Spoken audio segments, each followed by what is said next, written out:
Hey guys, Anthony, Full Before Diesel. Just wanted to show you this set of injectors we pulled out of a 2005 Hilux. Okay, from disassembly we believe that it had never been opened before. You just get a feel when you've worked on a lot of them that the talk of all the bolts, you know, just looking at the nuts and bolts and clamps and things like that. I really don't think that they've been out before. Fairly well confirmed by everything we see. It's got the original copper. So you can see the copper. I'll pop those off so you can have a better look at them. But so we'll have a closer look at the washers so that you can see. You can see this is as they were, obviously. This vehicle presented with the usual kind of thing, you know. Smoke on startup. We've explained that in other videos, but we'll do it again. It's not just a 1kd thing, but you know, we're talking 1kd, so what we'll do is just bring those over here. So number 4, 3, 2, and 1, which obviously was leaking quite badly for some time. Just going to spray a little bit of what are we going to use? The closest one. We're going to use a bit of a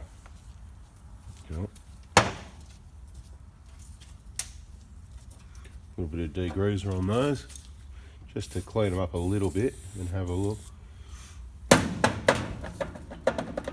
Show you what they look like after 315,000 kilometres. Okay, and we'll just take note. You know, because I want you to understand, you need to know that they need replacing. But there's so many experts out there, and I'm sort of like, you know what? Copper, it's not about the copper. You can see here the copper and how long, well, let's say how long 3 of them lasted. And this engine had done 315,000 Ks. These washers were only used until the last month of 2007. So we know they didn't get put in there recently. We know because I said so that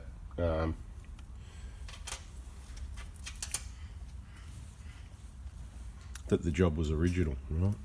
We lost you. You can see them, yep, happy days. Okay, so bit of a dirty bench there. Look, let me wipe that so we don't get too much, try and get a bit of a clean spot. Okay, 1, 2, 3, 4. So this one's even still got a really good seating area, as has this one. Look, all 3 of those actually look pretty good. Without picking them up, bringing them close, I'm looking about as close as you. And this one, you can see the massive blow-by. So what happens with copper, it's all soft. It flexes and squashes and makes the seal, works really well that way. But obviously, because it's a softer material, once you do get a leak, it's going to sort of blow out pretty bad. What happens with the brass, which can't be used, and it is used in some applications under injectors and whatever, but it just doesn't work unless you've got a real perfection in the surface of the head and the bottom of the injector. You know, if that was perfect, then obviously a harder material is good because it's going to seal and it's not going to erode away as easy as this one is. Okay, so we'll just turn them all over. Yeah, this is, we'll call this the good side actually. So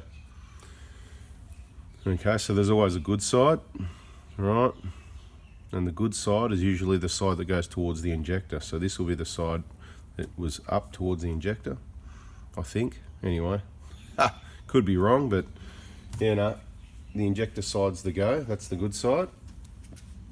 Look how wide that is. That's, I'd estimate, about 3 mil there, that area there. And even this one, it wasn't leaking on that side where it was leaking on, obviously, that side. So back over to the bad side. All right. Yeah. Bring it up a bit closer for you.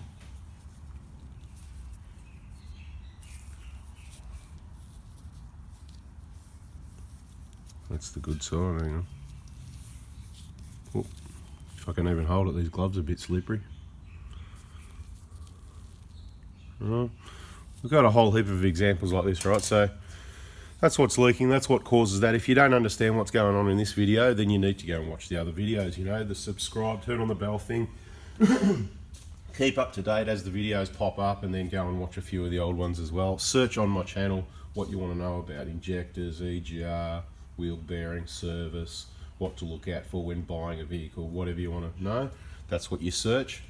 In your questions, obviously I've said I'm pretty busy, it's hard to answer all the questions and comments. We'll do that every now and then in a video. You can ask a question, but just don't expect an answer there. I'll take it in consideration and maybe do another video. So I'll just go through it quickly. When these seats leak, compression blows up the injector, takes out this O-ring. There's an oil gallery here, and then that oil comes down, gets carbonized by the heat of compression combustion, carbonizes it all into black bits, forces it back up, and then all these bits float in your oil gallery, and they end up back at your oil pickup, block your oil pickup. The engine gets starved of oil, and next thing you know, you're on the side of the road and it's too late by the time your oil light comes on, okay? So every oil change, check your oil pickups. I've been going on about that a bit more lately, just as a reminder. You know, it's an old thing, we've been talking about it for years, but there's new people that are just coming on, so we'll just touch on that again. What's going on up the top here, see how it's all really black, you know? This sort of situation in the oil doesn't help the engine oil, but this has obviously had a lack of oil changes, because even this one without blow-by, you can see the mess. Number 4, not too bad, but it's pushed through the port to here, so partly this is to do with the blow-by, but also is definitely a lack of oil changes, because we could see it up under the valve cover and everything. So oil changes won't prevent this problem, okay? So there's people out there writing on Facebook in different groups. You just got to be careful who you listen to, because there's a lot of wrong people out there, and some people say, oh, look, you know, regular oil changes will solve that, you know. Incorrect. No, there's nothing. And you can't say, oh, copper's no good, because there it is, 315,000 Ks, 3 of them not leaking. So don't tell me copper's no good. That's why the genuine seats are currently made out of copper. They've got a coating over them, which we believe makes them a bit better. I'll put a number of, you know, sort of maybe 20 to 30% longer life, thereabouts is what we'd see on average. But they can leak as low as, we've got a few on the wall here. The lowest one we've ever seen leaking that we believe was an OE. OE's original equipment or factory, you know, like original parts or originally put together in the factory, call it OE. An OE factory job, and you know, that's what I believe, you know, from doing the job and everything I see, the standard factory, you know, RTV silicon and the gasket, how hard it's gone over time, and nuts and bolts and clamps and whatever. I've got a fair idea, I've seen a lot of them, so I'm probably fairly right, you know, probably get the odd one wrong, small percentage, but from what we believe, because obviously we see a lot of different kilometres and some have been redone, so I take that into account, but of the OE ones, the ones we believe weren't redone, the lowest we've ever had was 138,000 Ks, okay? That's excluding the brass washers, okay? The brass washers were an aftermarket thing, whatever brand they were, I don't know. They certainly did come on Bailey's injectors for a while, and that was a big problem with injectors being stuck and whatever. But 138,000 Ks, 144, 166, 167, and the rest of the ones we got here on record, so there's only 4 sets that were copper that leaked under 200,000 Ks. The rest are all sort of 230 onwards. So generally you're going to get a very long life out of them. So that's one way to look at it. And the other way to look at it is, well, hang on, but we've had some leakers at 130, 140, 160. So my best recommendation is obviously checking oil pickups is your free insurance when you drop your oil out. Again, I did a video recently showing you what I'm talking about. Look up the hole there, you know, look at those videos in the last few days or week.